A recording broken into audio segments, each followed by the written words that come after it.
নমস্কার, রাধারানী হেসেলে আবারও সবাইকে স্বাগত। আজকের আমি লেবুর খোসা দিয়ে একটা মোরব্বা বানাবো। কমলা লেবুর খোসা। এই কমলা লেবুটাকে এইভাবে ছাড়িয়ে নিয়েছি, কয়েকটি কমলা লেবু আর একটা আস্ত আছে, এটাও ছাড়িয়ে নেব। আমি জল কিছুটা ফুটাতে দিয়েছি।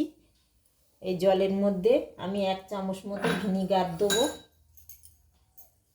1 চামচ ভিনিগার দেবো আর অল্প একটু লবণ দিয়ে দেবো। এই 1 চামচ মতন ছোটো চামচে লবণটা দিয়ে দেবো।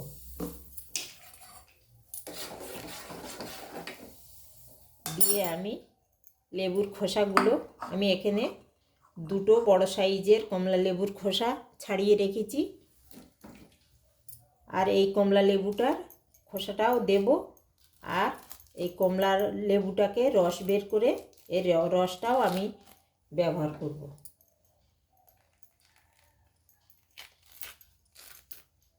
প্রথমে আমি একটু ফুটিয়ে নেব কিছুক্ষণের জন্য। পুরো ভিডিওটা দেখুন, আশা করছি আপনাদের ভালো লাগবে। কমলা লেবুর খোসা তো আমরা ফেলেই দিই, কিন্তু এইভাবে ফেলে দেবেন না।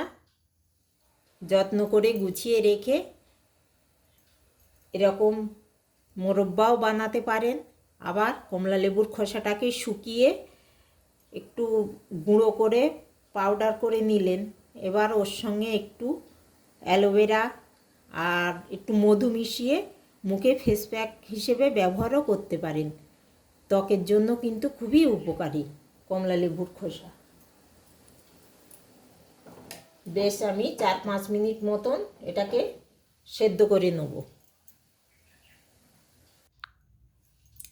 আমি লেবুটাকে হাত দিয়ে চটকে এইভাবে ছাঁকনি দিয়ে ছেঁকে আমি এতটা রস বের করে নিয়েছি। আমি এবার ওগুলো আমার 5 মিনিট হয়ে গেছে। এবার আমি লেবুর খোসাগুলো একে একে আমি জল ঝরিয়ে তুলে নেব।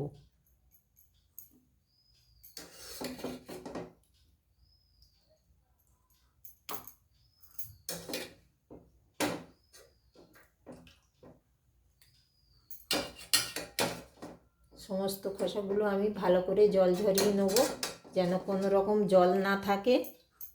এবার আমি ওই ভেতরের সাদা অংশটাকে কিছুটা চামচ দিয়ে পরিষ্কার করে নেব।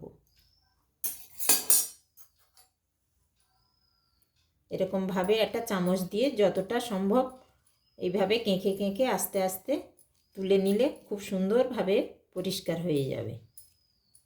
গেলে এবার আমি ছোট ছোট টুকরো করে একটা মিক্সিং বোলের মধ্যে দিয়ে আমি এগুলোকে এই রস দিয়েই বেটে নেব। আলাদা কোনো জল ব্যবহার করব না। আমি এভাবে ছোট ছোট করে কেটে বেটে নেব।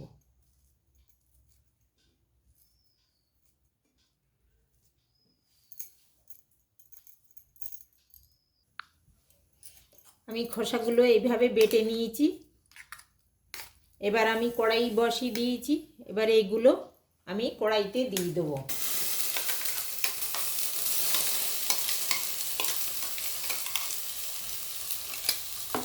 আমার সব রসটা লাগেনি, অল্প একটু থেকে গেছে, এটাও আমি দিয়ে দেবো। আর আমি 1 বাটি পরিমাণ চিনি নিয়েছি, এটাও আমি দিয়ে দেবো। দিয়ে মিডিয়াম আঁচে এটা কিছুক্ষণের জন্য জাল দিতে হবে। সব সময় নাড়তে হবে, নাড়া কিন্তু বন্ধ করলে হবে না।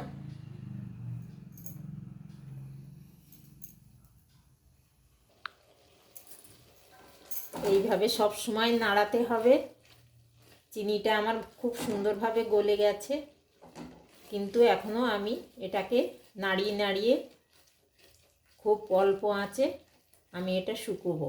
বেশ শুকনো মতন হয়ে যাবে, তারপরে একটা প্লেটে ঢেলে আমি কিছুক্ষণের জন্য ঠান্ডা করতে দেবো।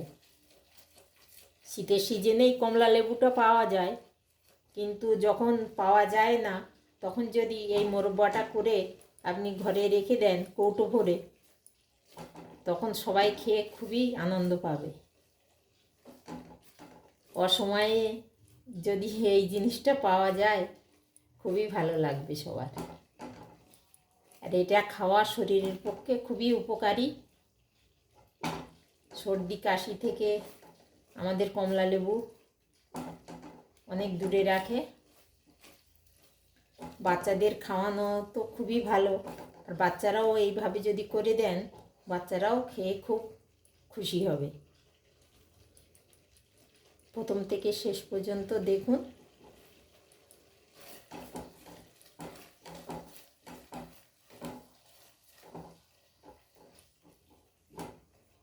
কালারটাও দেখুন কত সুন্দর এসছে।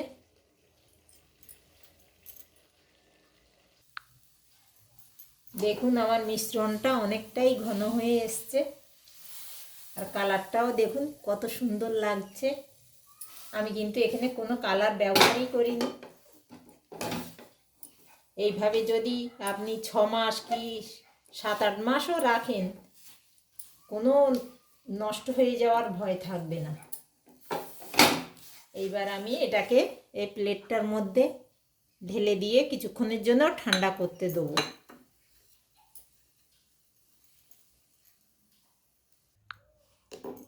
আমি এই প্লেটে ঢেলে নিয়েছি। এবার আমি কিছুক্ষণ এটা ঠান্ডা করতে দেবো, তারপরে আমি দেখাবো। দেখুন মিশ্রণটা আমার খুব সুন্দরভাবে ঠান্ডা হয়ে গেছে। এবার আমি একটা ছুরি নিয়েছি, এই ছুরির সাহায্যে আমি কেটে কেটে নেব চৌকো চৌকো করে।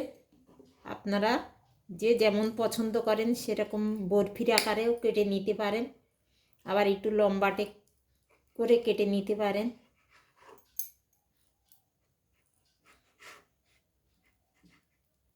আর আমি এখানে কিছুটা চিনি গুঁড়ো করে নিয়েছি এগুলো কোট করার জন্য।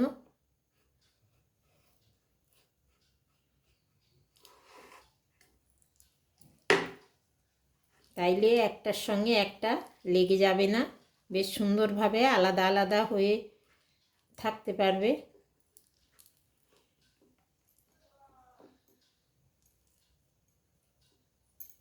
এইভাবে আমি ছোট ছোট পিস করে কেটে নেব।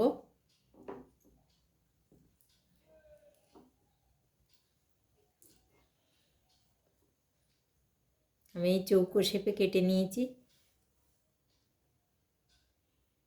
সবগুলো কেটে নিয়ে তারপর দেখাচ্ছি।